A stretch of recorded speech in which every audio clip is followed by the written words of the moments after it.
And welcome to Now You Know Sports. I'm Joe Florio, joined by Brian Page. And Brian, it was a crazy finish to the Major League Baseball season. Why don't you just give us a brief rundown of what happened?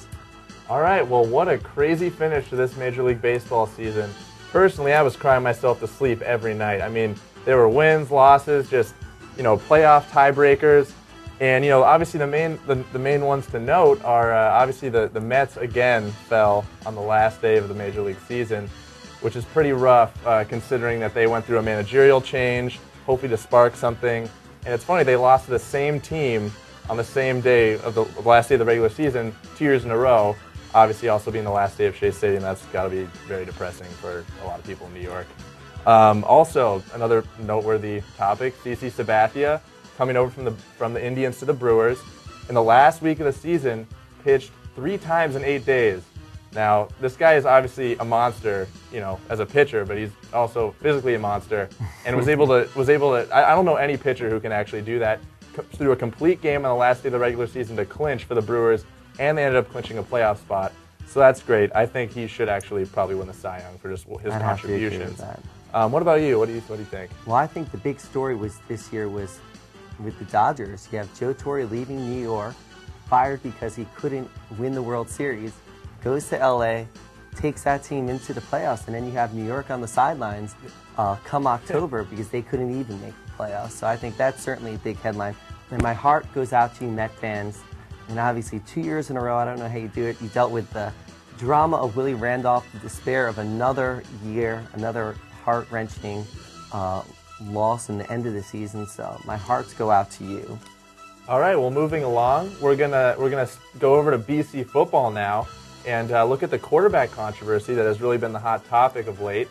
We got Chris Crane, a redshirt senior, who has emerged as the starter, just based on seniority and the fact that he's been backing up Matt Ryan for so many years. But now you have Dominique Davis. He's a fast running. He runs the option. Seems like fans have been a little more excited when he steps onto the field this year.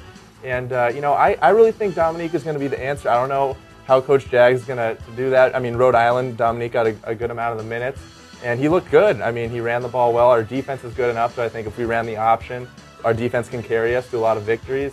Also looking at the weakness of the ACC this year, a lot of teams losing, Clemson, Wake Forest. I really think that we could do some damage with Dominique running the option. What do you think? And I'd have to agree with that. I mean, coming in, I really like Chris Crane. I like his size. I like his speed. I like that he had been on this team for 5 years, knew the system, but in terms of in-game experience, they're both pretty much on par with each other. Chris Crane, as Coach Jags likes to call him, is a fifth-year freshman. Let's not forget that. And I think you're right. Davis certainly adds a new wrinkle to the offense in that in the URI game, despite the rain, the team only had 3 completions. Incredible. Yeah. And this team's, with that defense, it's going to get the job done on the ground. Dominic Davis with that option really adds a wrinkle where defenses don't know what to expect. We've seen this with Navy for a number of years. I mean, that bowl game where I ripped out my hair, not knowing what to expect with the option. It certainly keeps defenses on their toes, keeps defensive coordinators up at night, and I think Dominic Davis is good for the present as well as the future of the program. Agreed. And jumping into the mailbag, our question this week comes from Anthony Romano from Little Silver, New Jersey. Anthony writes, "Hi guys, love the show. After a crazy week with USC, Georgia, and Florida all going down, who's going to finish the season as number 1? I'm going to have to say that the Oklahoma Sooners are going to finish number 1 this year. I know they're number 1 right now, but with USC, the number 1 team, Florida, the number 4 team, Georgia, the number 3 team, and Wisconsin, the number 9 team, all losing in week 4, which was crazy because, you look at last year, and that season was nuts. Like, BC ended up being number 2 for a while, and there's so many losses, wins. And, I didn't think that would happen this year, but week 4 really proved that, anything can happen in college football. But I really think Oklahoma's got that, they're kind of under the radar, they're not getting the storylines, and they're just kind of flying through. I think they could fly through their schedule and surprise people.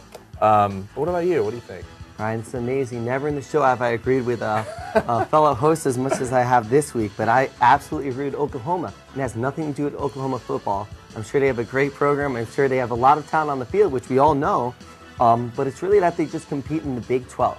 And the Big 12 is a very weak conference where right now in the position that they're in, they have a 1-game playoff with Texas. And if they win versus Texas, it's smooth sailing to that number 1 spot and another appearance in the national championship game. Let's see if they'll capitalize on that and not be a big disappointment come bowl season. You never know. I mean, I would have said that about USC about 2 weeks ago, and that That lost is to true. Oregon State. That's the greatest thing about college football. Nobody knows what's going to happen. Except us. Except us, because we're the experts and we tell you what to know. So, for Brian Page And Joe Florio. It's been another edition of Now You Know Sports. And remember, Now you know.